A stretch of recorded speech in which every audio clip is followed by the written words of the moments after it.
everybody to today's live webinar, Intro to Google Calendar and Google Meet. My name is Rebecca Van Dusen. I am a library associate here at the Champaign Public Library. Teaching today's class is our technology librarian, Susan Winkler. So while Susan is teaching the class, I'll be in the background helping to answer questions, taking chat messages and such. So if you have any questions, feel free to put those in the chat. And to get to the chat, if you move your mouse towards the bottom of your Zoom screen, you'll see some controls pop up. So the chat button is there kind of in the center. It looks like a little comic book chat bubble.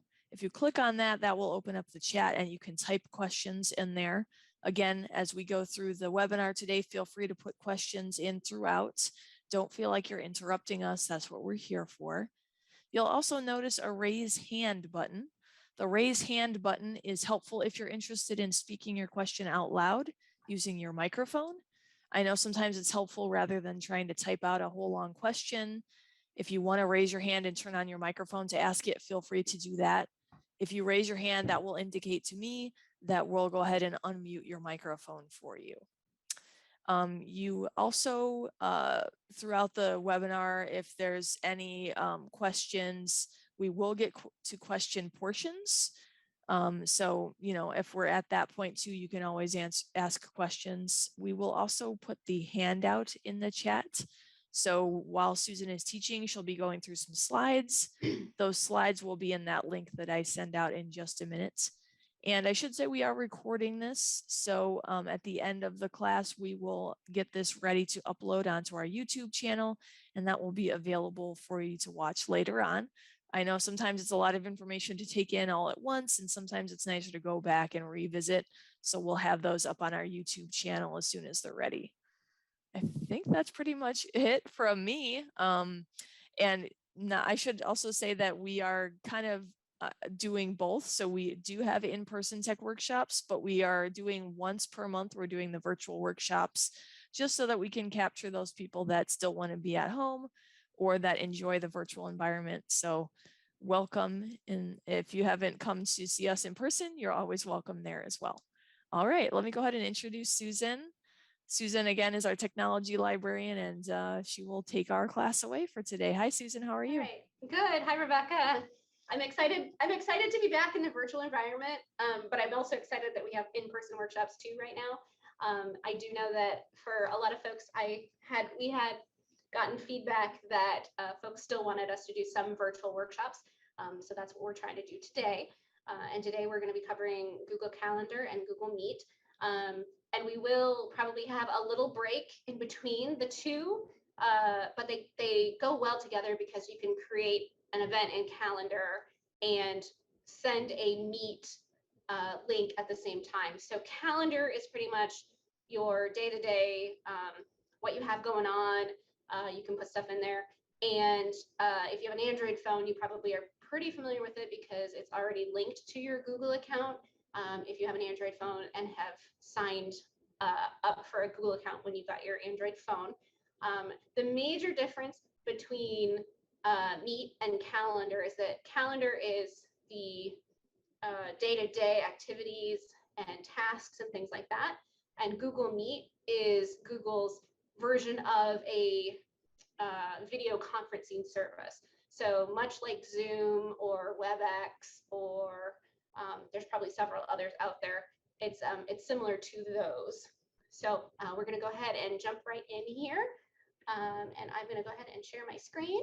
So we'll start with a PowerPoint here, and then we'll go to the live demo. There's just a couple of things I want to go over first, and I have some visuals to share that show that. So. Okay, so if you're here, hopefully you are here to learn about Google Calendar and Google Meet. And our agenda for today, if we were in person, I'd let everybody introduce themselves and then we'd go forward, but everyone is muted and we do not see your videos, just the videos for myself and Rebecca. But if you would like to ask questions, again, like Rebecca said, go ahead and put them in the chat, or if you want, raise your hand and we can unmute you. And you can ask them at any time throughout. We do have question slides that will come up too, but we don't want you to get left behind because you have a question that you need to have answered. So feel free to ask away. All right. So what we're going to cover today, we're going to talk about Google Workspace. And don't worry if you don't know what that is, because we're going to cover it in just a moment. We're going to talk about Google Calendar and Google Meet, and we'll talk about what they are. Then we're going to go to a tour of Google Calendar. What are the elements of Google Calendar? What do the icons mean? And then how do we create something? And there's 3 kinds of things you can create. You can create an event, a task, or a reminder for an event or task. Then we'll talk about Google Meet, and we'll do a little tour of Google Meet. We'll talk about the elements of Google Meet. What do the icons look like? We'll talk about how to create a meeting. And then we'll talk about how to, on the other side of things, if you are attending a meeting, we'll spend a little time with what things look like when you're attending one instead of creating it. And then we'll talk about how to accept those events and meetings and what that looks like if it's coming through your email, and how to get into them. Okay, all righty. Okay, I'm going to go ahead and jump right in here. And again, if you have questions, feel free to post them in the chat or raise your hand. Okay, so Google Workspace is essentially Google's apps that it's like an office suite that they have that's geared towards productivity and collaboration. And if you've used anything in the past, like Microsoft products like Word, Excel, Word, Excel, and PowerPoint, it's very similar. Docs, Sheets, and Slides are the 3 corresponding things for those productivity things with text-based, text-based documents that you create, like a resume or whatever. And of course, your email. So if you're on the Outlook side, if you're on the Microsoft side, Outlook would be like Gmail. That's your email service. And then Outlook also has a calendar. That's like Google Calendar. And then Meet is a little bit like Teams, in the sense that you can have a video conferencing call. Okay, so it's basically a free version of a competitor to something that you may already be familiar with in the Office environment. But you also have a personal account with Google Workspace, and the personal account lets you use certain things for free. And then there's a premium version where you can pay and have access to more bells and whistles, shall we say. Okay, so Google Drive is their web-based storage and creation application offered by Google. And the reason I mention Google Drive at this point is because it also works in conjunction with the other services, where if you create a file, it automatically gets saved to Google Drive, which is basically your cloud, like your storage locker online. Okay, and then Google Calendar, of course, is the web and browser-based personal or shared calendar application. You also have the ability to put it on your phone as an app, just like with any of these other Google Workspace applications. And then Google Meet, as we said, is a web or browser-based meeting hosting application. So it's video conferencing. Okay, so the common features of all of the Google Workspace products is that they are browser-based, meaning they'll open in an internet browser, but you do not have to have internet to use them. You can use them offline. And you can use Google Chrome, or you can use a different browser like Firefox or Safari. But I do find that its functionality is better with Google Chrome. Same product, same manufacturer, works just a little bit better sometimes. Events and meetings are automatically added to your personal Google Calendar once you create them or they're accepted. And all of the programs have corresponding apps that can be downloaded to the smartphone or tablet. And like I said a minute ago, if you have an Android phone, you probably already have these apps installed on that smartphone, and you could feel free to use them, and then you can get notifications and pull up your calendar on your phone. Okay.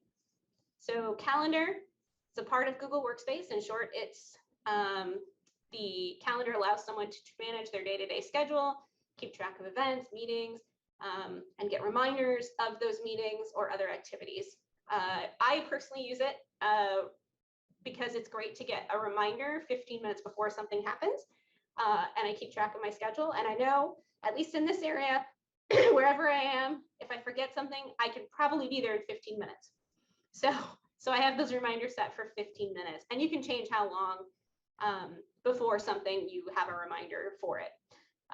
Google Calendar can also sync with the phone to provide those notifications, like I just said, for upcoming activities and reminders.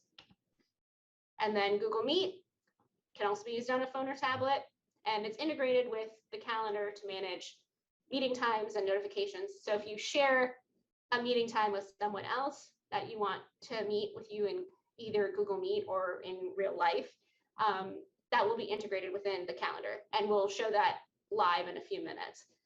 But it allows someone to host a meeting via video and audio capability. Okay, and then the last couple of weeks, we've also talked about additional Google tools beyond those that are in the Google Workspace. And there are several out there, including things like Google Hangouts is actually changing. It's going to be changing into a different name, basically. But Google Translate is something you might have heard of before. Google Maps, of course, is pretty popular, and Google Street View. So if there's anything on here that you're interested in learning about, we can, of course, host classes on these too. We just need to know that you're interested in them. Okay. All right. Any questions now that we just started? Kind of got the basic overview of what we're covering today. Yeah, I don't see anything so far. Perfect. Okay, so now we're going to go ahead and jump into Google Calendar. So I'm going to go ahead and share a different screen. So I'm going to stop sharing that and start sharing my Google Calendar. Now, this is a Google Calendar that we have set up for the library. So it's a demo that we can use for instruction purposes, like here today. If you are signing into Google Calendar for the first time, you can you see this tab that I'm adding? You can go to calendar. Yes. .google.com. And if you haven't logged in, it'll ask you to log in with your Google account. If you have logged in, or you're logged into, say, Gmail or Docs or any of the other Google products, and you click that link, it'll let you right in. Okay, so we are now in our Google Calendar, and we're going to just go through a quick tour of what things are and what they look like, and kind of how to navigate through the calendar. So over here on the we're just going to start in the upper left corner here. So in the very far left corner, there's a little main menu tab. And if I take this away, that takes away the view of the calendar and the date calendar things here. I'm hoping you can see that, where I'm here at May 2022. Yeah. On the side here. And then my calendars and other calendars. So, and the big giant create button. So if I want to see my calendar without the extra stuff on the side, I can just click on the main menu and I can take it away or bring it back. Okay, calendar here. In the other Google services, the calendar here, when you see the logo for something, it takes you back to the home screen for that product, like for docs or sheets or slides. Here in calendar, you're already on the home screen for calendar. So this actually just is giving you the logo to let you know that you're in the calendar. Okay. Where it says today, if you notice, today is also, we've got the blue circle around today's date here in the actual calendar.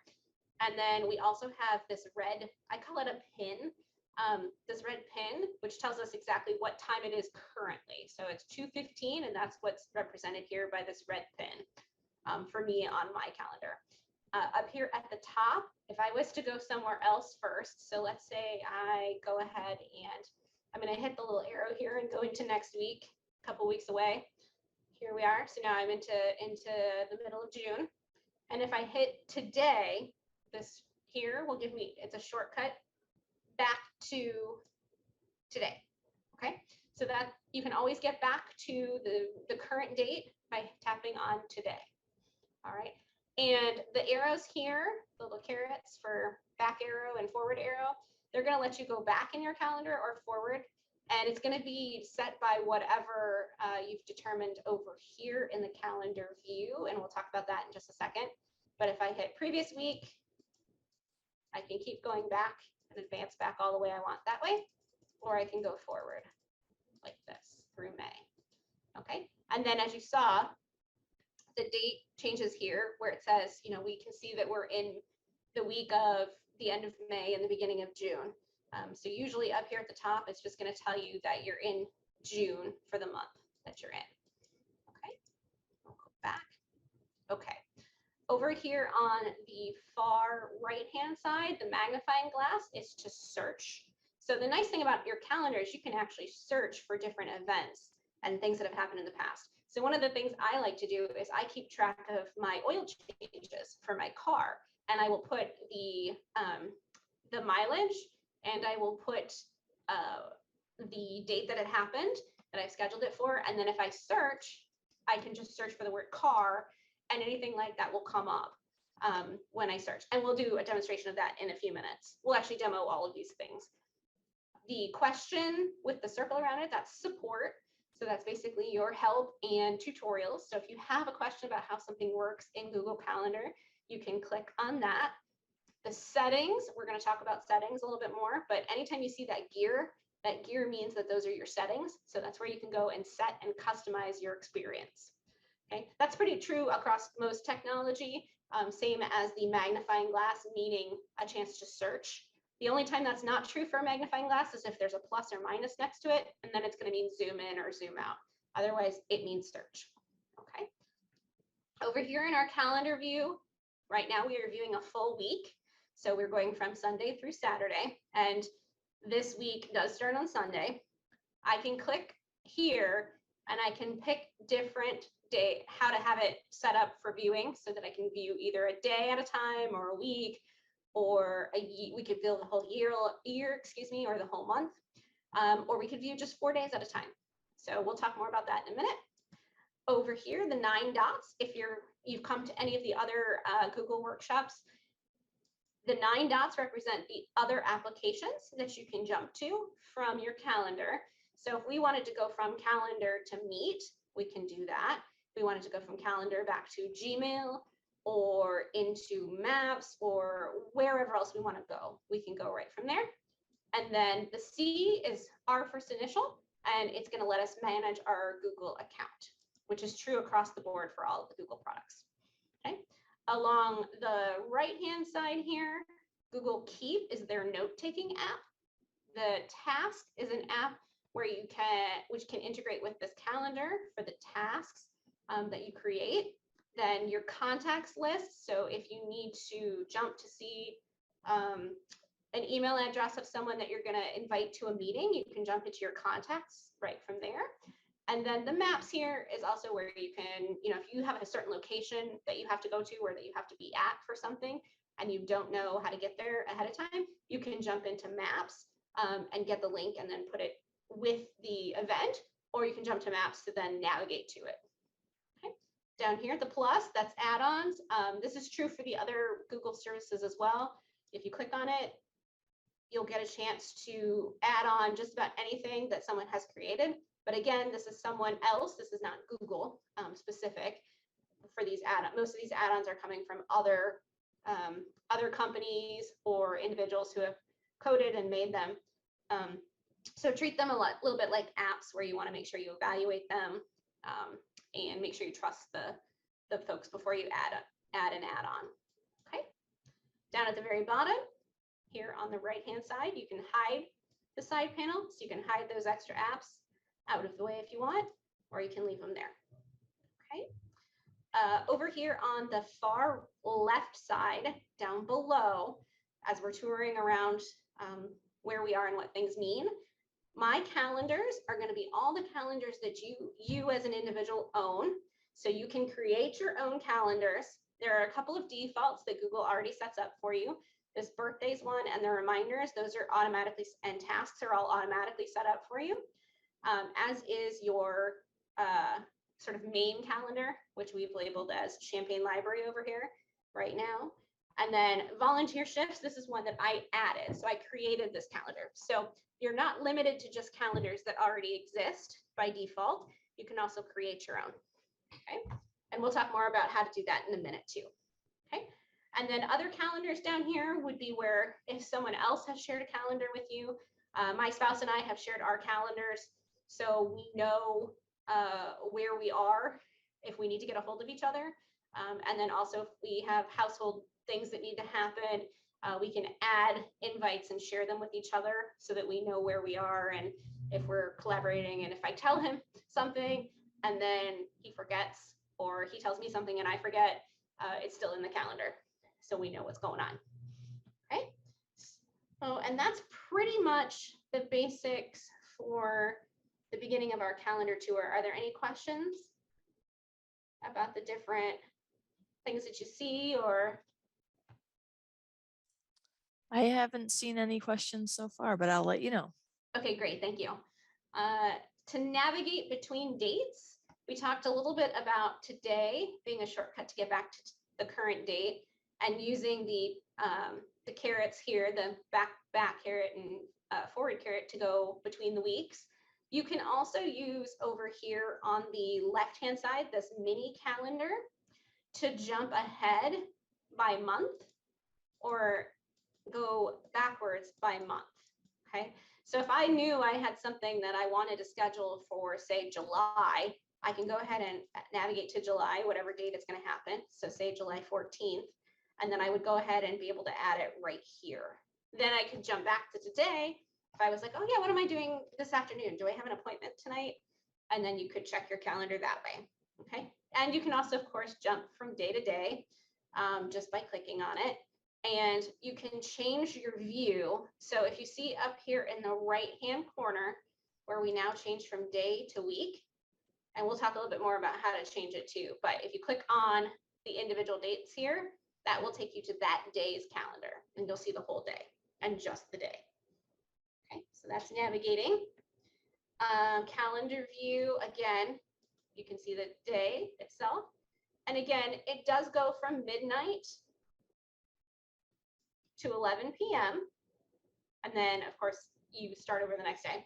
So one thing that I have noticed myself when I schedule stuff is making sure when I select AM or PM. And if I don't see my event where it's supposed to be on the PM side, I probably forgot to change AM to PM because it does default that way.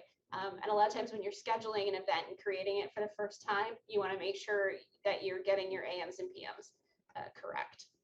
Okay, so over here on day, week, I'll just show you what it looks like with week, and then month.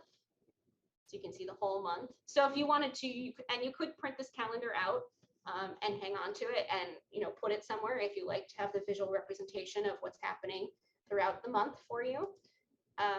You can do the year, and then for the year view, you just have to hover over the top of something where there's something scheduled, and then it'll show you. So if I hit and click on the 27th, it's going to show me all the things that are happening on the 27th.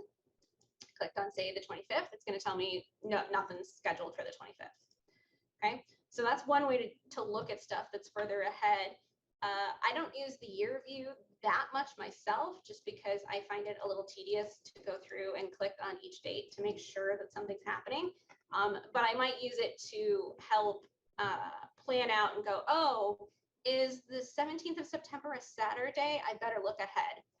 That's one way I might use the year calendar myself. Okay. The schedule is going to give you like this, where you can see this is an event that I set up that would be recurring. So this is going to be a recurring event that's happening in July through April, and it's just set to repeat. So if I want to go back to today, I can come back over here to my month calendar, put that in, and see my schedule. So here's the schedule for today up here, and then for the next couple of days. Okay. Now, if you have a whole lot of stuff going on in one day, this will expand down so that your 24th will be all of those events. It may take up a lot more space than these other things here for the schedule view. And then you can also have a 4-day at a time show up. And then when you advance, it just gives you the next 4 days instead of a full week. Okay. Any questions about the calendar views? I don't see anything. Okay, good. That's, to me, that it's sort of, it's fairly intuitive to change that up there for what's going to fit best for you and how you operate and what you want to see at a time. So, and that's one good way to be able to customize something. So, Okay, let's talk a little bit about settings. So up here at the settings menu, I'm going to click on settings. And we're going to get a bunch of different settings, and it's for that current calendar that we're on. But if you come down here, these are your general settings, where you could also add a calendar specifically from here, or import or export a calendar to somewhere else. And if I come down here to each one of these, like birthdays, volunteer shifts, or Champaign Library, if I click on it here on the left-hand side with this left-hand sidebar, I get the option to change a whole bunch of different things about how the calendar is set up and how it works. So I could give it a description, especially if I'm going to share this with someone else. I might want to put a description in there so that they know what kind of calendar this is. So if it was, say, the schedule for the volunteer organization I belong to, then I would want to make sure, it says schedule for the volunteers for such and such organization. Time zone, you can set your time zone.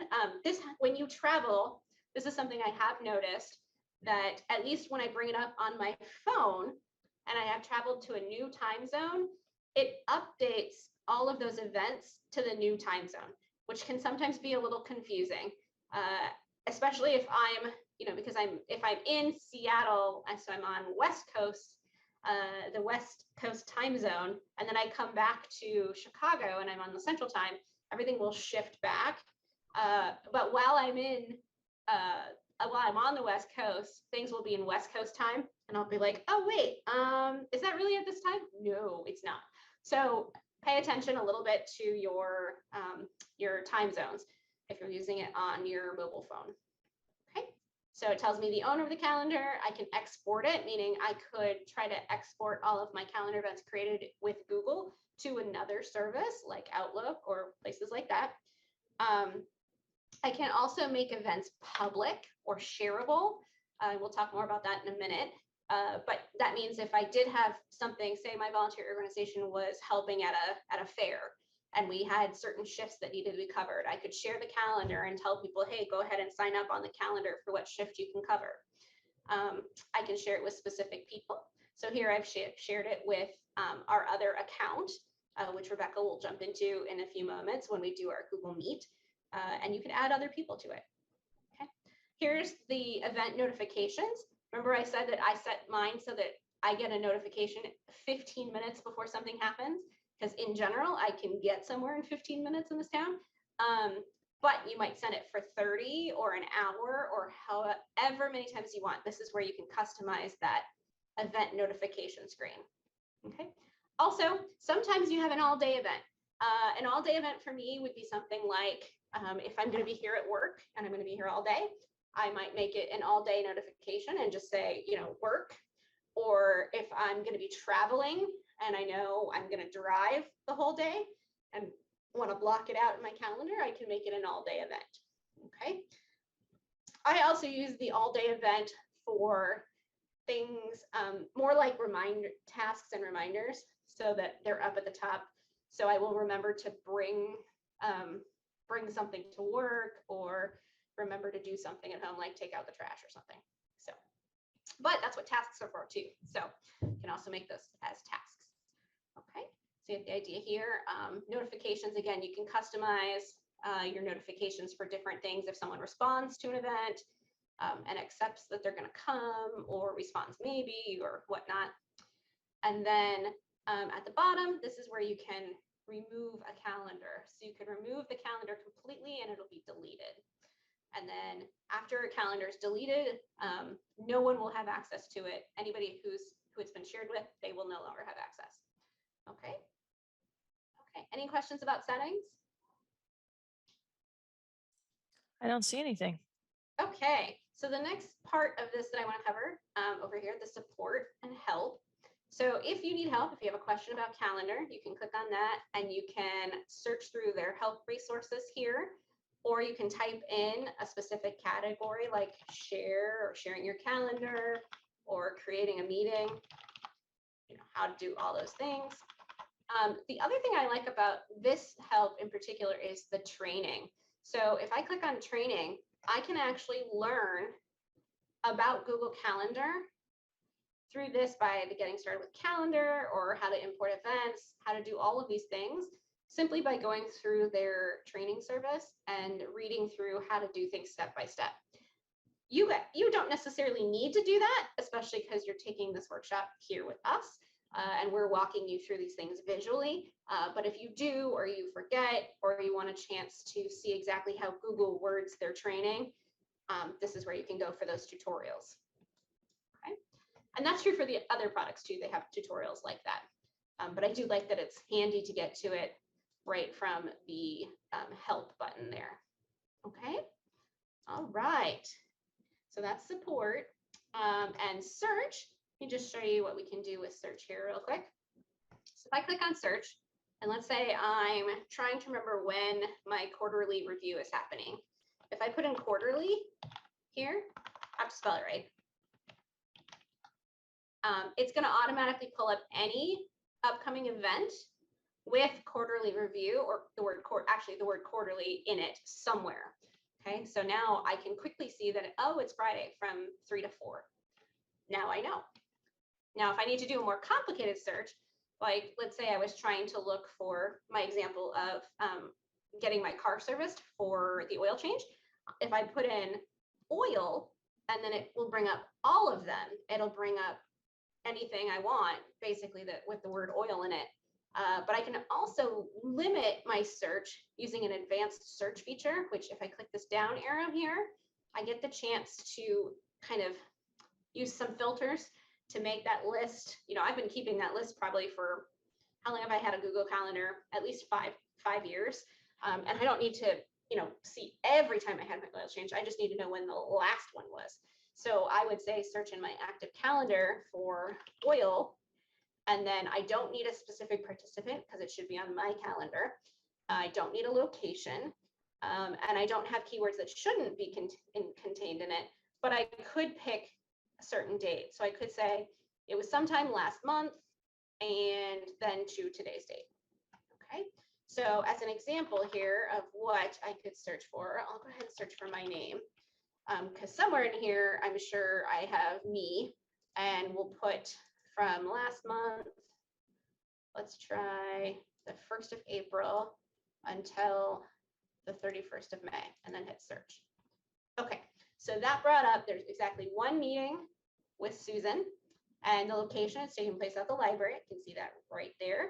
And I can also see the time is going to be from 10:30 to 11:30 on May 26th. Okay, now I know. So in case I'd forgotten when it was, I could look it up. In case I was wondering how long ago something happened, I can look it up. Okay, any questions about search or support or that part of the calendar? I don't see anything. Okay, perfect. Now we're going to get into the fun stuff. We're going to go ahead and create some events. So I'm going to go ahead and go back. Let's jump out of search. I'm going to go ahead and hit the back button. So this big back button up here on the left-hand side, up at the top, if you see where it says search, and then there's this arrow going to the left, that takes you back to where you were. So now I am back on my calendar, and now it's time for some audience participation. If you want to join us and put something in the chat, what event should we have coming up? Let's make something that happens the second week in June. So anywhere from the 5th of June through the 11th of June. And it can be anything you want. If it's a parade, if it's a picnic, if it's a party. I just picked 3 with P's, didn't I? Parade, picnic, or party. All very fun things to do. I was gonna say, I guess that's where my mind went for summertime too. But anybody wanna throw something into the chat or give me an example? Rebecca, you're included in this too if you want. Okay, I'm gonna wait for somebody else to respond before I respond, but I'm trying to think right now. Okay. So it could be on a Monday or on a Wednesday. Maybe it's a Friday evening. If it's a parade, it might be on a Friday evening. But you folks can tell me. Well, I don't see anybody putting anything in the chat. Okay. For some reason, the first thing that popped into my head was go to the swimming pool. Swimming pool, okay. Because I think it's supposed to be hot coming up. Okay, so maybe we're gonna go when it's specifically the time that adults can be at the pool, which is maybe 10 a.m. for like lap swimming. So let's go ahead and we're going to create things two different ways. There's two different ways to create an event. So the first way to create an event is to come up here to the big giant plus button and say create. And if you've taken the previous workshops, this is in most of the Google apps where there's the giant plus button means creating something new. So we're going to hit create and we get an event or a task and appointment schedule. The appointment schedule is something that you need to have that premium individual access that I talked about. That's subscription based, so there is a fee associated with doing appointments. We can do events and tasks. So let's go ahead and create an event. When I click on it, it automatically puts it at a certain time. Now, if this is not the time I want, I can edit that time, but let's add the title first and say swimming. Okay. Now I can edit the time. So if it's not at 3 to 4, I can change this by clicking on it and saying, actually, this is going to happen at, what did we say, 10 a.m.? Pick 10 a.m. and it'll be until 11. Okay. Then we get the chance to make it an all day if we want, which then puts it up here at the top, like you see our second all day event example up here. We also have the chance to say whether or not it repeats. If we're going to do it weekly on Fridays or monthly on the second Friday of the month, or only on June 10th, but every June 10th, say it was an anniversary or something, or every weekday, or we can do a custom date range for it. I'm going to say for us, it does not repeat. First time we're going to the pool, we're going to check it out and see if we like it before we commit to doing it. Okay. If we were going to add a friend, let's say we're like, hey, you want to come do some lap swimming with me? You can add a guest, and that's going to be, you can put in their email address. And if they're in your contacts list, they should actually pop up here too. So I could invite Champaign librarian to this. And now it's going to see if it can find a time for both of us to do something and where we could meet together based on our schedules. However, we already know that this is the time we are going. We didn't set it, but we know we want to do it then. So, and you see how now it's this grayed out box over here that's just kind of a placeholder at the moment. We have to make sure that we save the meeting or the event in order for it to pop up here on the calendar. Okay, so we've got everything going on here. Down here where it says guest permissions, this is where you can let the guest, i.e. the person who's coming to your event, also invite other people. So if Champaign Library said, hey, do you care if, someone else comes to this and joins us, and you're like, no, that's fine. The more the merrier. They could also invite someone to your event then. Okay. And they could also see the guest list of how many people are coming and who they are and all that stuff. If you don't want them to have that, you can hit that. Did everybody see what I just did there? That I hit the little caret over here next to guest permissions, and then I could check mark that they could modify the event. We're not going to let them see others, and we're not going to let them see the guest list. Okay, and then you can hit set as default, which means from then on, that's set, and then you can always go in and change it if you want. So I'll set that as the default. So they don't have permissions to alter or do anything to it. Now here's where we're integrated with Google Meet. So when we talk about Google Meet in a little bit, whenever you create an event, Google now has integrated it so that you already have a meeting link for whatever event you create. In this case, we don't need it. We're going to be in person at the pool. So we can ignore this section and we can either just X out of it or remove it or not worry about it. Okay.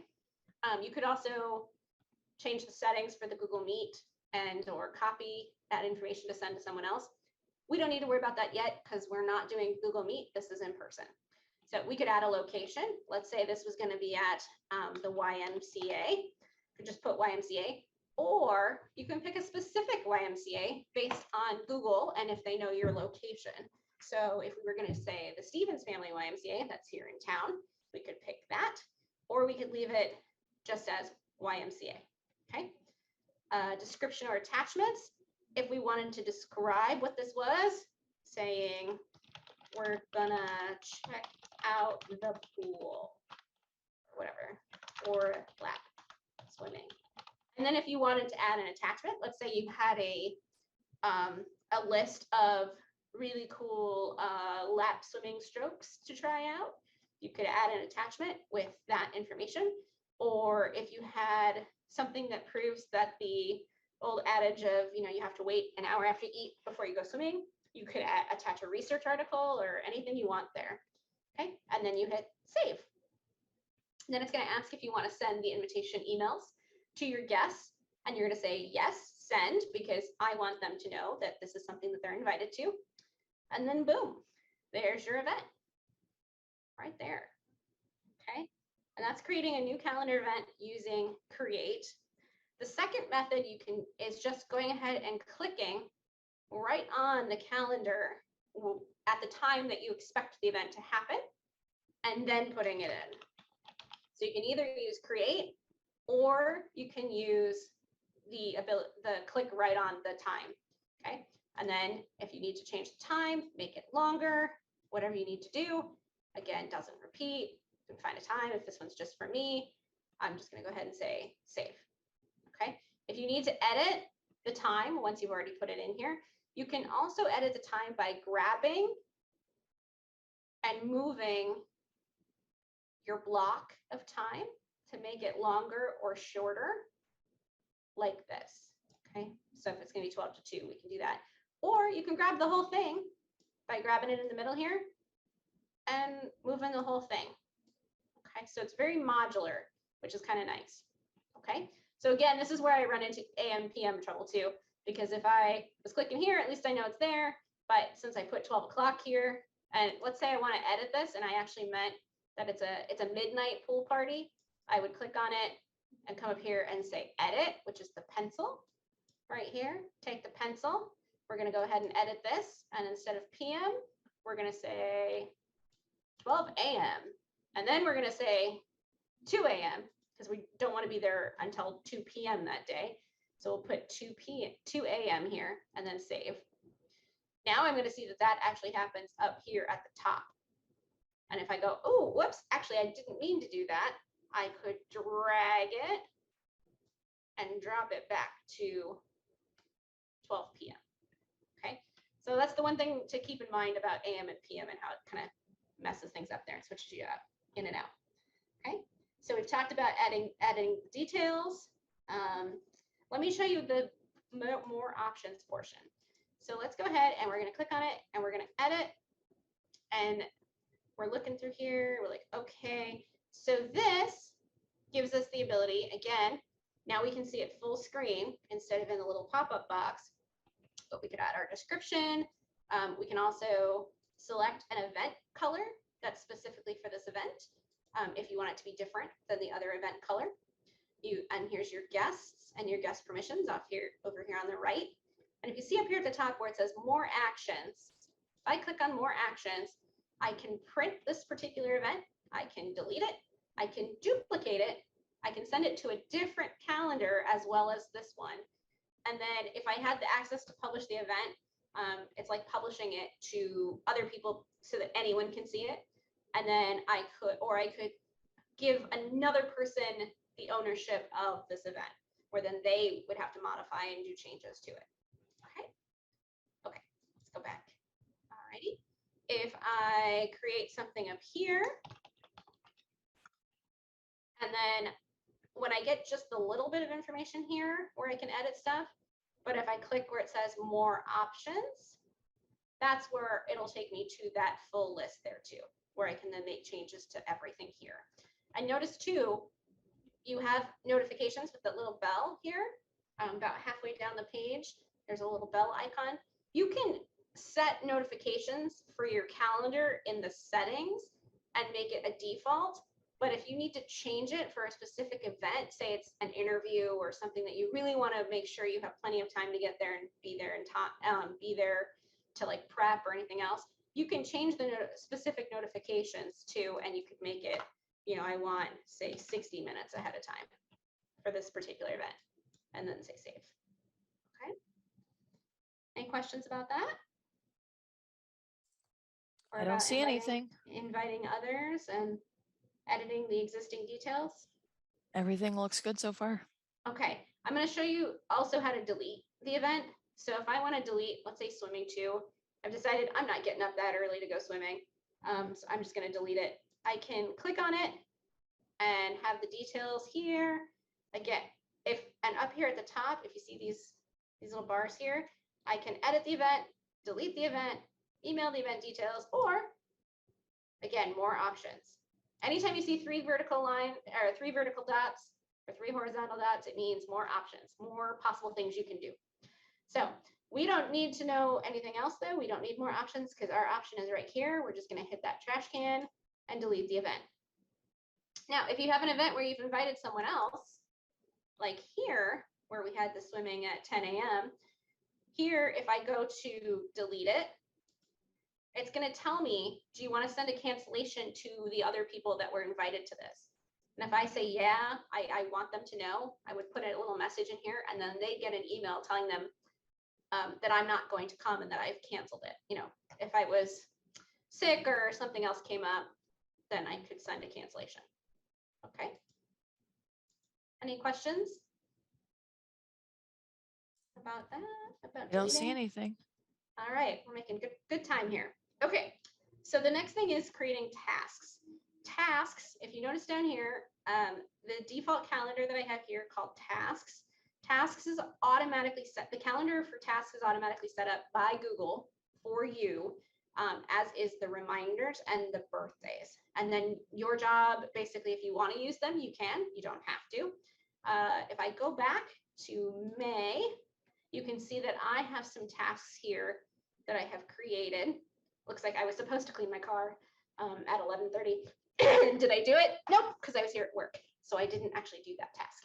But when I want to create a new task, I can come up to the plus sign, click there and say task. And it'll put it, initially it'll put it at basically like the time you're at now. So if we remember where our red pin is, that's the exact time for today. So I would put this, it goes in 15-minute increments. So it's going to put it at 3 o'clock. And let's say at 3 o'clock, I need to let the dog out. Okay, so now this is a task and it does not repeat. I don't need to do it every day at this time. And I can add a description that says, you know, puppy needs to be let out at exactly 3 p.m. And then it's going to put it on the calendar for my tasks. Okay, that's what this means here. This is the calendar it's going to put it on. Okay, and I'm going to go ahead and hit save. Okay, now it's there and I can see it. And the second method works the same way for tasks. Then if you come up here to create it, if I put here and instead of making it an event, I pick task. See how it changed the color automatically? Because my tasks are orange and my events are purple. So I can make it a task and then I could say, let the dog out. And I could say, he needs a walk now. Okay, and then save. All right, so those are tasks.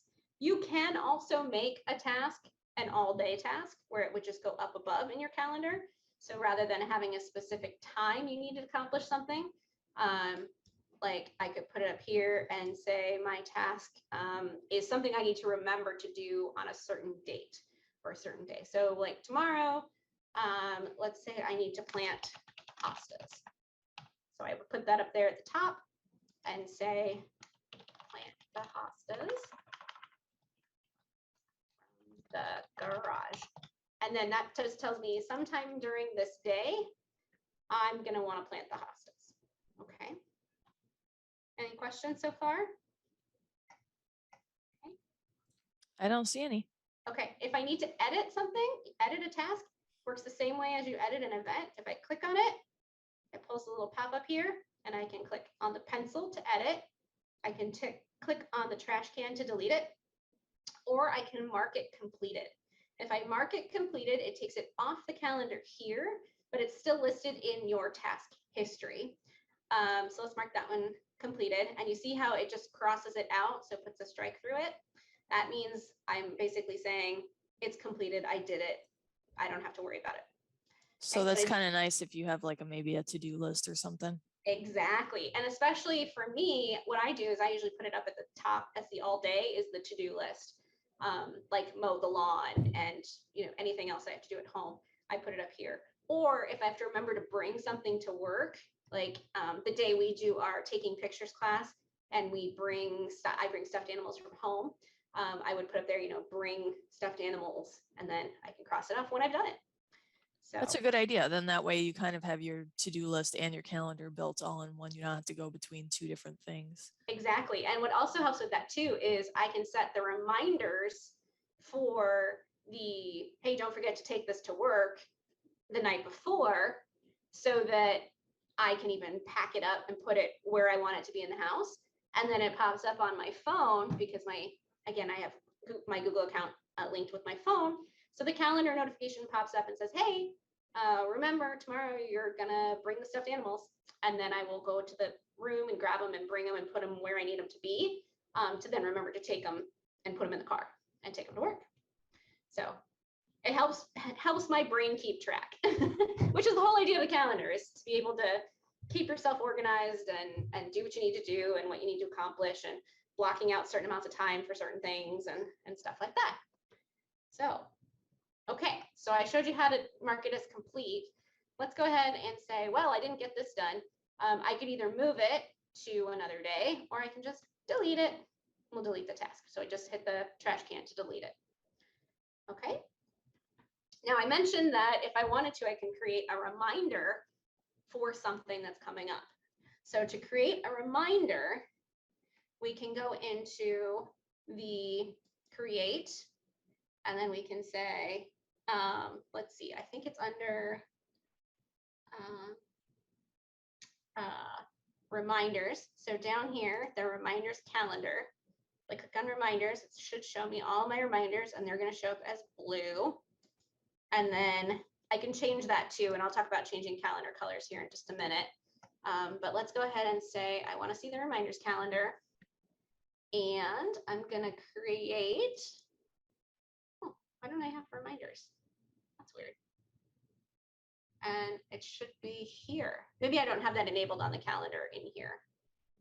I did though. Let's go check our settings here real quick and make sure that I've got the settings for my calendar. Okay, so down here, notifications, there should be a section for multi notifications, people, calendar. Let's see, remove calendar. So I'm just trying to see if I can find other notifications. Change events, cancel events. Okay, I'm gonna have to look this up here. But in general, it should be the exact same way that you would do your calendar event. So you would just click on create, and you'll see when the box comes up. Oh, you know what? Here, I know what I did wrong. Yeah, okay. So you have to start with doing here instead of going through the create plus. The reminders you create at a specific time to remind you of something. So if I created it here and I pick reminder instead of event or task, and this is, let's see, bring stuffed animals to work.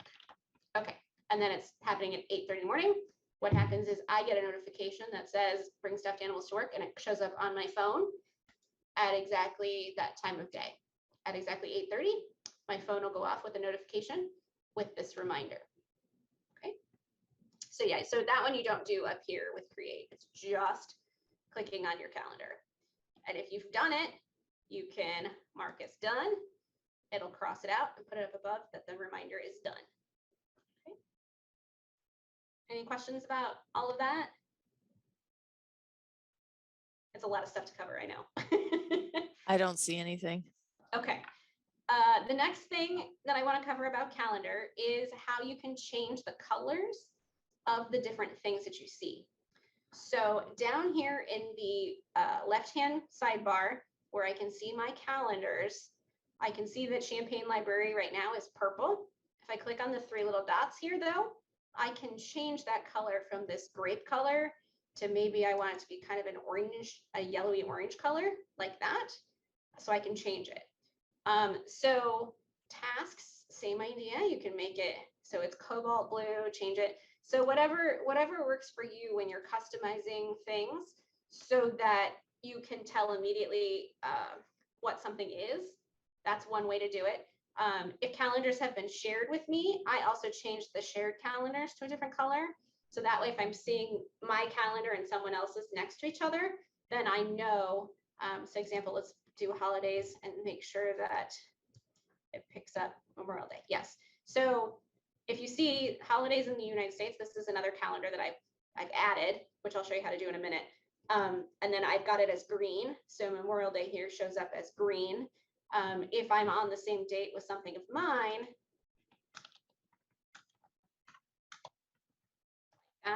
it's just going to show up that color. Okay. So that way, if you have two different calendars and you know, and you overlap with, say, a spouse or another family member, you can keep track of which calendar belongs to which person. Okay. Okay. So only one last thing that I want to show with calendars, and that is how to share your calendar with others. Speaking like my example I just gave of family members. So if you want to share your calendar with another family member, or if you're like me, I shared my calendar with my roommate so that we wouldn't worry about each other. We shared both our calendars with each other, so we would know, you know, and in general where someone was before we had to worry about why they, you know, if they didn't come home at a certain time or whatnot. So it's a good, I mean, it's up to you, of course, what you want to, and you can keep more than one calendar and share one that has your work schedule and not your personal life if you want. Totally up to you. But you can very easily share your calendar by clicking on the three little dots here and going to settings and sharing. And then if you give it a description, and you can export it to something like Outlook or wherever else you want, but you can also either do a shareable link to someone else, or you can share with a specific person. And if you share with a specific person, you can click this plus sign and then say add people. So if I wanted to share it with me, I could put my name in there, my email address, and I'm going to give them permissions. And these are the permissions you can give them, where they can only see that I'm free or busy. This is Champaign demo. They could see the event details, they could make changes to the events, or they can make changes and manage the sharing of the calendar. So I'm going to go ahead and say, I only want them to see when I'm busy or free, and then hit send. Okay, and now they're going to be added here with the certain permissions. If I decide later I want to share more, I can just go ahead and click on this little arrow here and share more permissions with them. If I want to take them away and no longer share the calendar with them at all, I can click the X here and it will unshare the calendar with them. Okay. And that's pretty much all you got to do with that. If you want to subscribe to a calendar that someone else has created, like for example, our holidays in the United States calendar, we added that from someone else, which was very helpful. You can go to other calendars and click the plus sign here and then say subscribe to a calendar, or you can create a new calendar or browse calendars of interest or share from the URL that they gave you to add that calendar, or you can import from something like Outlook. So I want to say, let's go ahead and browse calendars of interest and pick something from in here. Let's see, let's say I want to, I'm kind of sad they don't have soccer, or let's see, let's go with cricket. They have cricket, but not soccer. I don't know. But anyway, so here are some that some other folks have created, where then you could pick the calendar and you could pull that calendar for that specific team or that sport or whatever and put it on your calendar. So for example, Phases of the Moon, sure, why not? So the calendar is created, it's fetching it, it's going to put it down here. Now it's going to be in this pink color. So, and I can't change anything here because it was of the permission someone else gave me. But if I want to remove it, I can remove it by unsubscribing. Okay, now let's see what that looks like on our calendar. And I'm hoping if I check mark this box, we're going to see, okay, so we have a new moon at 6:30 on the 30th. Okay. And that's how to add them from somewhere else. All right. Creating a new calendar, again, same idea. Hit the plus, then say create new calendar, give it a name.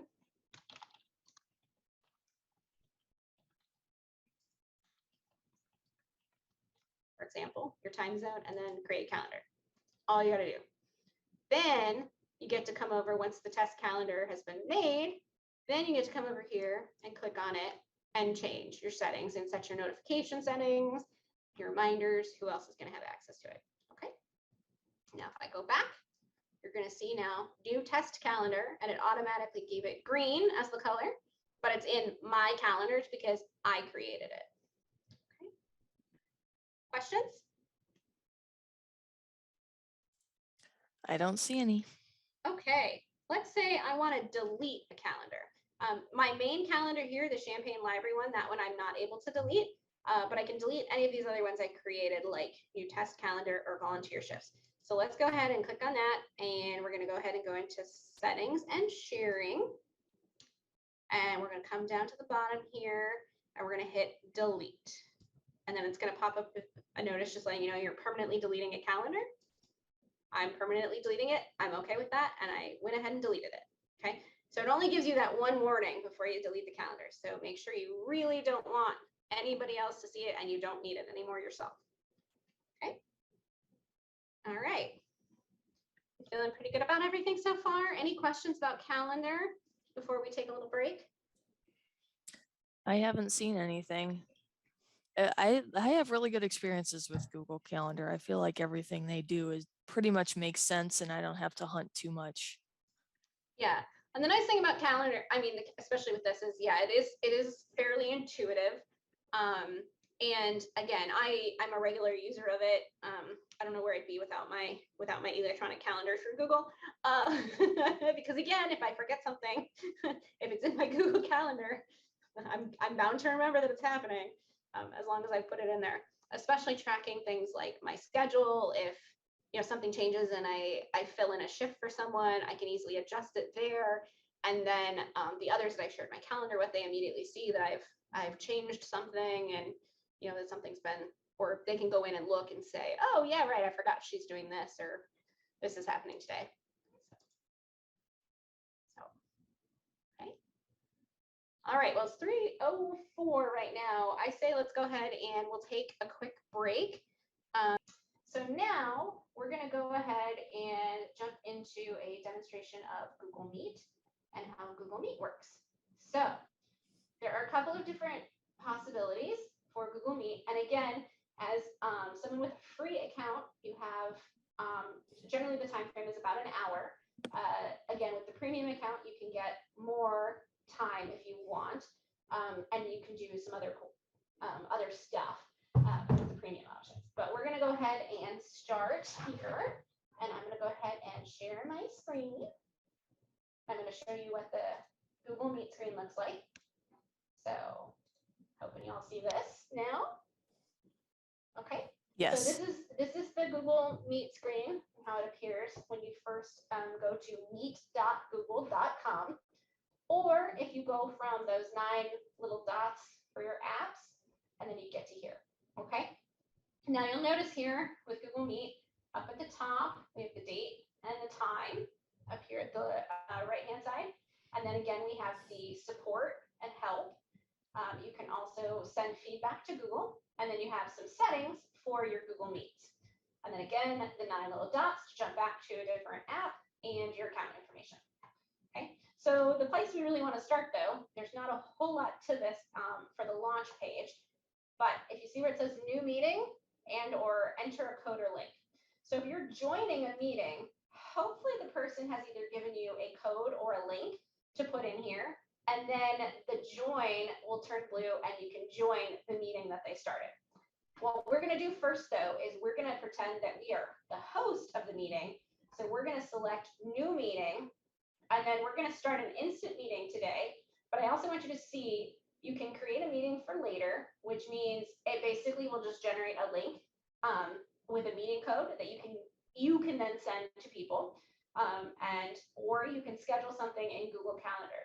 So if I pick schedule in Google Calendar, it takes me to my calendar and then lets me put in the title of whatever the meeting is. So again, if we were doing the quarterly review, then we pick, and you see right here it says 3:30 p.m. It's not it's not showing any sorry. sort of pop-up on there. Okay, sorry. Thank you. If there is a pop-up, I'm not seeing it. Yes, there is a pop-up. Let me try to share that screen instead. Give me 1 second here, and I will jump into stop share that, share screen.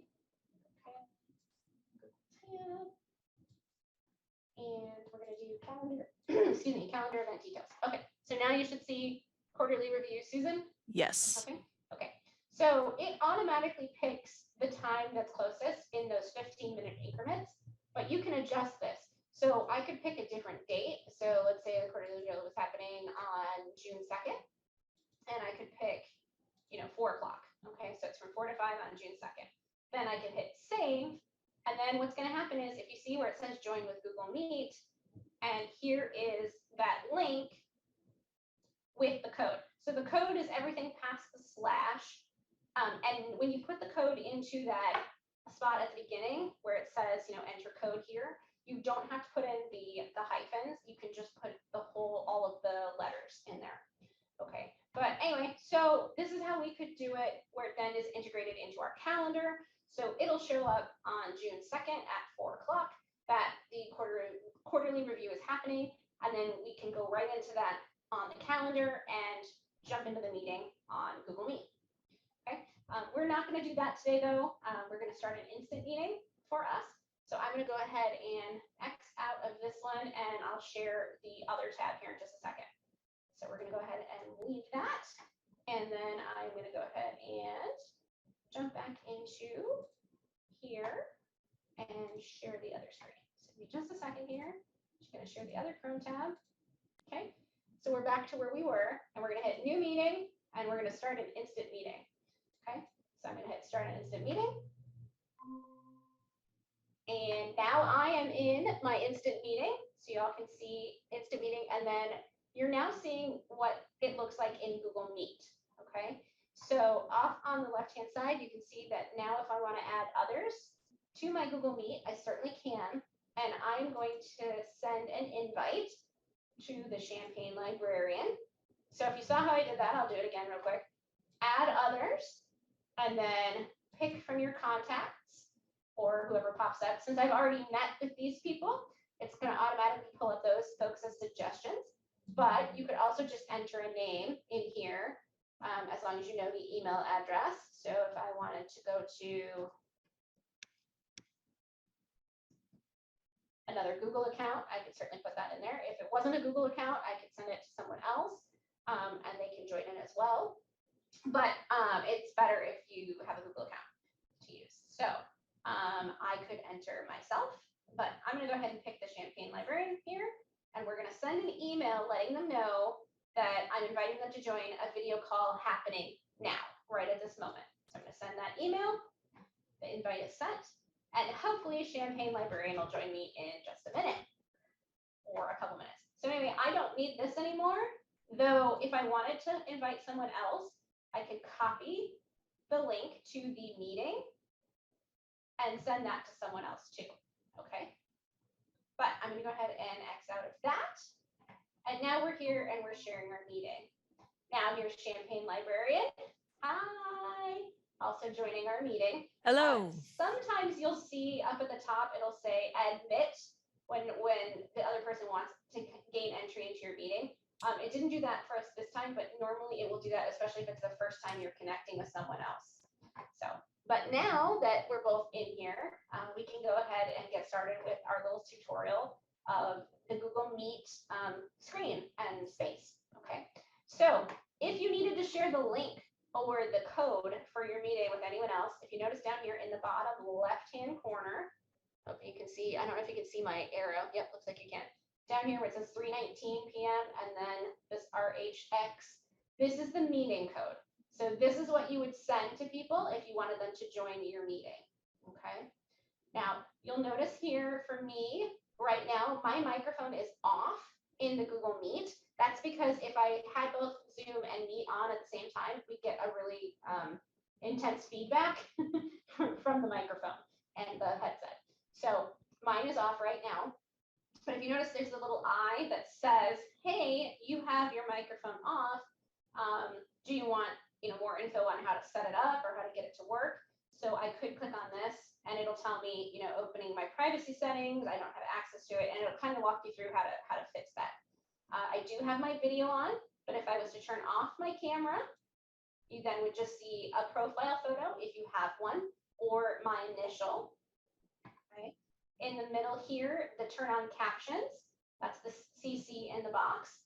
So if I turn on captions for us, captions have been turned on. They should be in English, hopefully. And then over here, I've got some settings where I can make choices about the different settings. Now, since I'm not using my microphone through the laptop, it is not generating captions for me. But if Rebecca says something, hello, hopefully it'll generate captions for you. I don't think it did though. Maybe. No, I don't see anything. I don't see it. So, but that is where captions are supposed to be. And it does make your screen a little bit smaller. If you notice, the screen get a little bit smaller because the captions should be going on down. Wait, I think it's because here. I have my Zoom microphone on too. Okay, so yeah, so if we were using the mic through Google Meet, it would get the captions for us. Then if I want to share my screen, I can present now, which is sharing my screen, which is the little up arrow and the little rectangle. And then I have more options of things I can do. They let you use a whiteboard if you want. I can change the layout. We're going to do that in a minute. Visual effects. I encourage you to play around with some of these if you try out Google Meet to see what you can do with things. Okay. And then you could report a problem, and then you could also get into your settings for Google Meet. Okay. If I want to leave the meeting or end the meeting for everyone, because I'm the host, I can leave the call, and then Rebecca would become the host of the meeting. And then she could continue to talk to the other people that happen to be in our meeting. Okay. Over here on the right-hand side at the bottom, the meeting details. This again also gives you the direct link for letting someone else to come in and join. And you can copy the joining info, and you can email it to someone else or text message or whatever you want to do to give it to someone else so that they can jump in. Okay. The attachments that you may have added in Google Calendar, remember what we talked about with the swimming example, where if we added some different strokes to that, they would appear here if we had linked the two things together.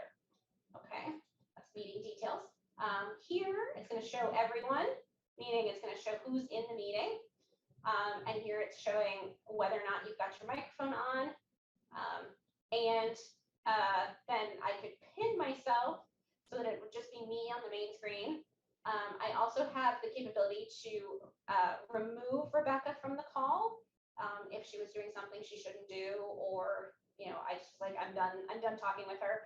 I'd be like, I'm kicking you out. Or I can pin her to the screen so that she would be up at the top. Okay. I could also search for people to add to the call, or I can search for people within the call. Okay, so up here I can add people, and then I can search for people that are in the call just to make sure. I'm like, oh, I need to find out if you had a big meeting with 40 people and you needed to make sure someone was in there who was going to present or something. You could search for their email and make sure that they were in the call there. Okay, the chat lets you chat with everyone.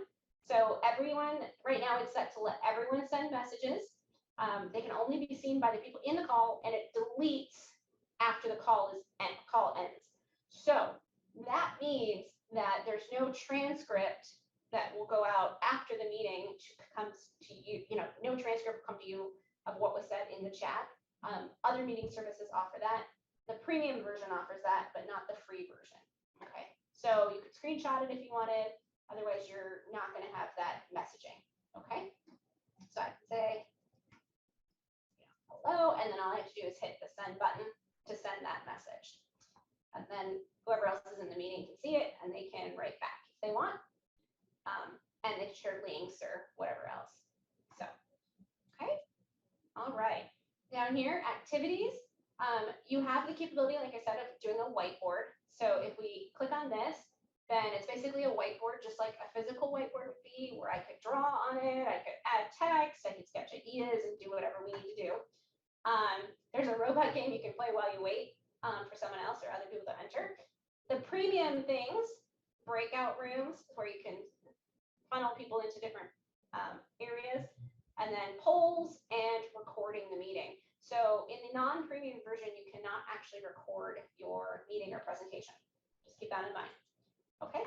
And then the last tier is the host controls. I'm the host right now, so I can let people share their screen, let people chat, let them turn on their microphone or turn on their videos. That's all stuff that I can control. If I didn't want anybody to turn on their videos, I could turn that off. Okay. Okay, and those are the basics for Google Meet. The other things you might run into, if you need to allow access to your microphone and your video, Google Chrome will usually pop up in the top corner of the address bar and ask you to allow access to those things. There's a screenshot in the handout of what it looks like, so you can look through that handout as well. Other things I want to mention, the more options here lets you change the layout of your screen. So if I want to change the layout, I can do a couple of things. I can change it to sidebar, which means that then I'm small over here and Rebecca is over here. And that will be whoever's talking or whoever's spotlighted will be up there.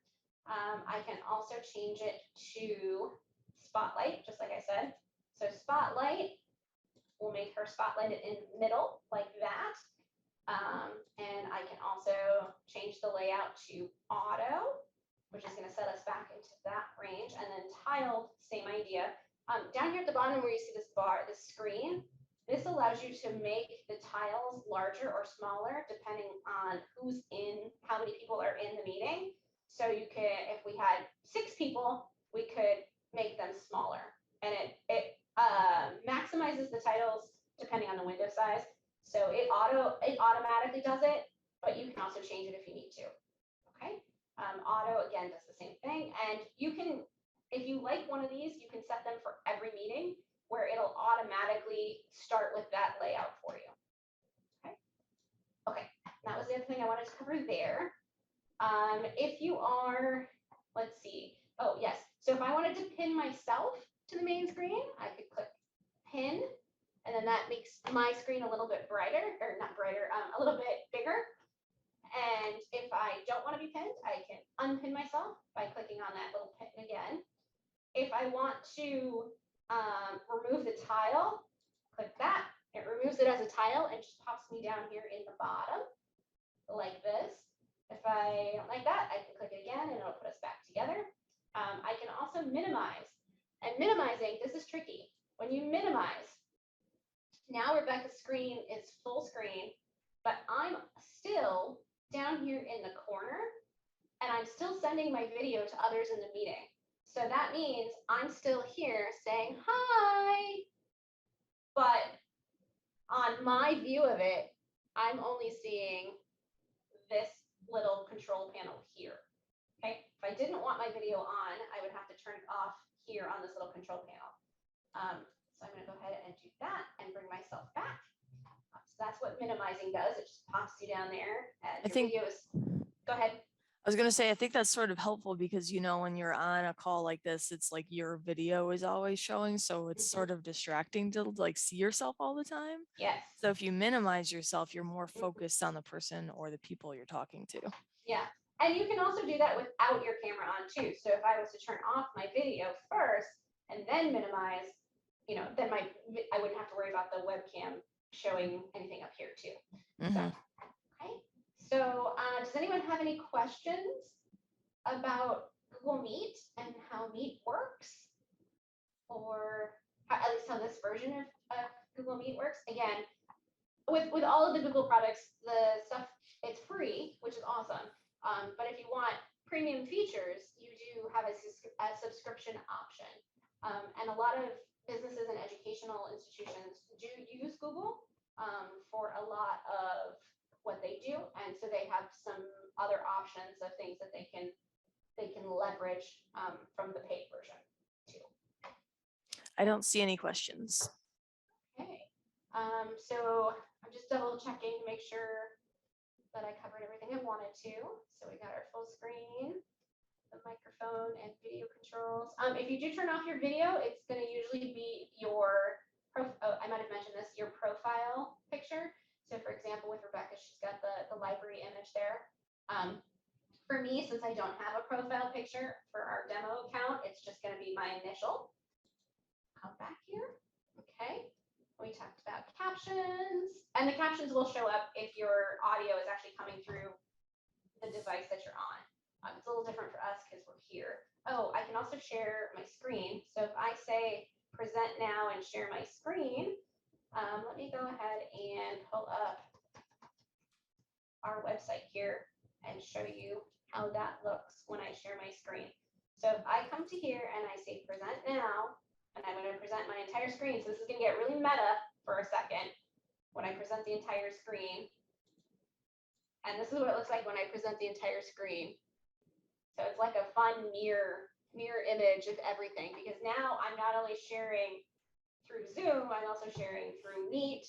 So you get this like reverb look to it. But if I was presenting just in Meet, you wouldn't see this. You would just see my screen. Okay. So I'm going to stop sharing that and then show you what it's like to share a window. So if I'm going to share a window, there's a little pop-up that pops up that says share an application window. And if I wanted to do that, I would share the application, which could still be here, which again is going to look a little meta. Okay. Stop sharing that. And then if I want to share a tab, I can click on share and share a tab. And then it gives me the option, there's a pop-up box. And these are in the handout for what the pop-up box looks like. But then I have a chance to pick from my different tabs. So I'm going to pick the tab to share that has the library homepage. And then what you'll see is I'm now sharing the library homepage. But you can also see that since my camera is still on, and so is Rebecca's, you can also still see both of us if you're viewing. Okay.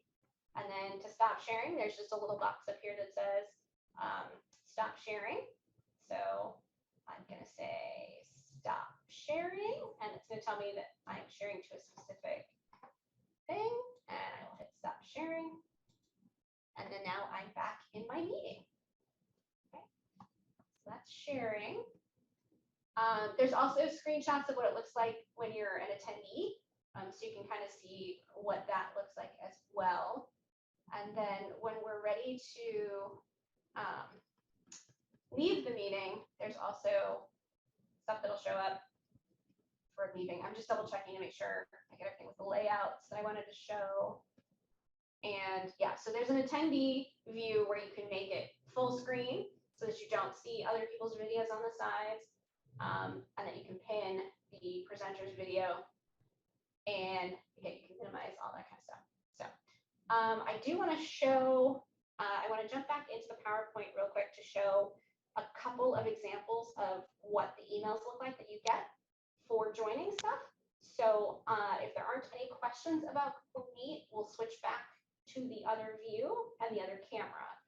But I do want to cover anything in Google Meet if you want before we jump out.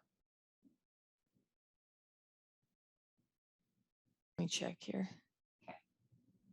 I don't see anything. Okay, so I'm going to go ahead and we'll jump back out. And I'm going to show a couple of things from the PowerPoint, and then we'll be all set and done for today. So I'm going to go ahead and leave the call. And when I leave the call, there's going to be a little screen that's going to pop up, and it's going to say, you've left the meeting. So I'm going to go ahead and leave the meeting, and I will rejoin you in Zoom momentarily. Okay. All right. So I've left the meeting, and I'm going to off my webcam here. Oops. Okay. And then, okay. And now I'm going to go ahead and stop my video over here and stop my audio. Okay. There we go. Then I'm going to jump back over here as I narrate everything and share my screen, and back to the PowerPoint here. And we're going to go from the current slide. Let's see. Let's go to current slide. Okay. So here's everything we just basically what we just covered, all the things for Google Calendar. And I'm going to zip through these kind of fast. So if you want to look away for a second so you don't get motion sickness or anything, feel free. Because I'm going to jump us back to the Google Meet.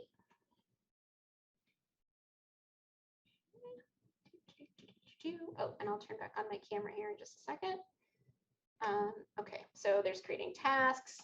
So anyway, we basically, the handout is going to walk you through everything exactly like you need to see it, and like we did today. Okay, and creating a new calendar, hiding, and okay. And so here's our stuff on Google Meet. So starting an instant meeting, which is exactly what we just did, and then we were adding others to that meeting, creating a meeting for later and how it would look. And then here's that part where it says enter a code or link. So this is down here at the bottom left of the slide. There is where you would put in the code for the meeting. And then again, here's our tour. So we walk you step by step through everything.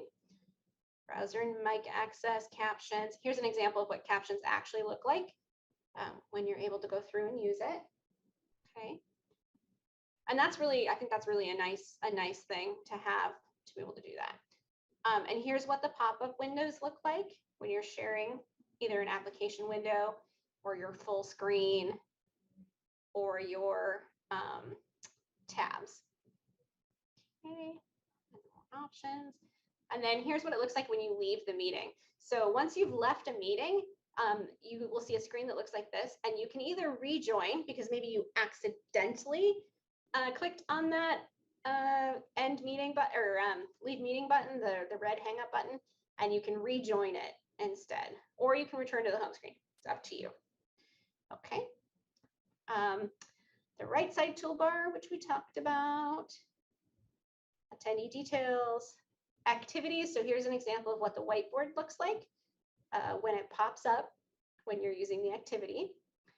And then the different host controls we talked about. Admitting or denying people. So this is what that pop-up looks like when someone's coming in. It looks like, and then you can say deny entry or admit. We admitted Rebecca. We did not deny her entry, but you may find that you need to do that at some point in time. Okay. Are you still seeing my screen, Rebecca? Yeah, I'm seeing your PowerPoint. Perfect. Okay, good. Okay. And here's where we talked about the layout options. And this is Percival. He's one of our mascots here at the library for our department. Here is what the attendee view will look like if you do full screen. And then here is when you pin a video. And then here's me, playing with Percival, and I were conducting some important business here at the library. So here is what I wanted to show. This is the email invite that you would get for a calendar if someone shares their calendar with you. So you would just click on add this, and of course make sure it's someone that you know and that you're expecting that it's going to happen. And then you can click add this calendar, and then it's going to put it down under the other calendars in Google Calendar. And then for a calendar invite, when you get the email message from someone, you can select either yes, maybe, or no, or click more options. If you've said yes, then it's going to add it to your own Google Calendar, and it'll show up on your own Google Calendar as well. Okay. An invite for a Google Meet, you're going to open the email message at the correct time for the meeting, and then click join call, and then you'll confirm your settings because it'll ask you if you want to brighten your video, and then ask to join, and you just click ask to join, and then it'll jump you right in there. You can also, like we said, join with a meeting code. So if you copy the meeting code from whatever it's sent with, it's sent in an email or wherever else, and then you just enter the meeting code down here. You do not need to enter the hyphens, and then click join. Okay, so at the end here, I have the Google Calendar and Google Meet premium features that I have gathered so far. So the extended time for Google Meet video calls, recording options, the appointment scheduling, and customizable layouts, and live setup help. And it's, I think, $7.99 per month for the Google Workspace individual plan. Again, we're not saying you should or shouldn't do that, but just know that that is an option that's out there. Okay, and then I'm gonna stop sharing for just a moment and turn on my video, and we can check and see if anybody has any questions, or if there's anything else that anybody has questions about with Google Calendar or Google Meet. I don't see anything. Okay, I am going to share real quick what are some of the upcoming things that we have going on here at the library. Our additional resources, mostly the Google support pages for Calendar and Meet. And again, you can look at their training and support guides. We can do Book a Librarians here at the library. It's half hour to an hour of staff time with an individual staff member devoted solely to you and your questions about whatever the topic is that you want to spend time exploring. We also have live chat whenever the library is open, and the email address here for general information or anything is librarian@champaign.org. You can also email me or Rebecca directly, and I'll have a slide here in a second that has my contact information as well. The YouTube webinars are available, again, champaign.org/YouTube. And then you can click on Tech Workshops for the playlist if you want. This one will also go up there probably next week, I'm guessing. And you can look at all the other tech workshops that we've done over the past 2-ish years with the most updated version of those from when we've run them. And we do have our upcoming, you can learn about upcoming events programs by joining our email, our monthly message, where we send information about what's upcoming. And then speaking of what's upcoming, here is what's happening in June. We will be talking about Kindles, iPhones and iPads, Android phones, and a new workshop called Intro to Chromebooks, which will be our virtual workshop for the month of June at the end of the month. So if you're curious about Chromebooks, you've heard of them, but you don't know what they are, or you're just interested in learning more about them or how to use them, that's a good workshop to take. If you're new to the world of iPhones and iPads, or at least to the latest update, come to that class, come to the Android class if you want to learn about Android phones. And again, we're here to help. So anytime you have questions, feel free to reach out to us. And if we don't know the answer, we'll find someone who does. Okay, and then here's my information. And I think that's everything. Okay, sorry about that. Yeah, I don't see any further questions. Okay, if you find that you have questions post-workshop, sometimes that happens with me where I ruminate on things a little bit later and then I discover I have a question. Reach out, let us know. Again, we're happy to help. And oh, let me stop sharing that. Okay, and so yeah, you can always reach out, let us know what you need. Oh, I think I should, here, let me pin my video. Okay, so reach out, let us know. We're happy to help. And I hope you enjoyed today's discussion of Google Calendar and Google Meet. Yes, thank you for joining us, everybody. I hope everybody has a good day. And of course, reach out if you have more questions. All right. Bye, everybody. Everyone.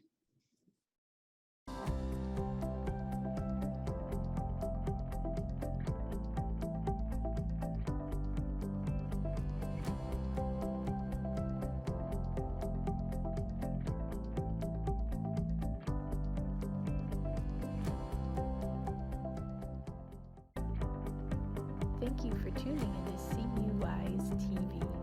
We hope you enjoyed the show. This video can be accessed anytime on youtube.com. In the YouTube search bar, type in UPTV6 and look for their microphone logo. We hope you will join us again next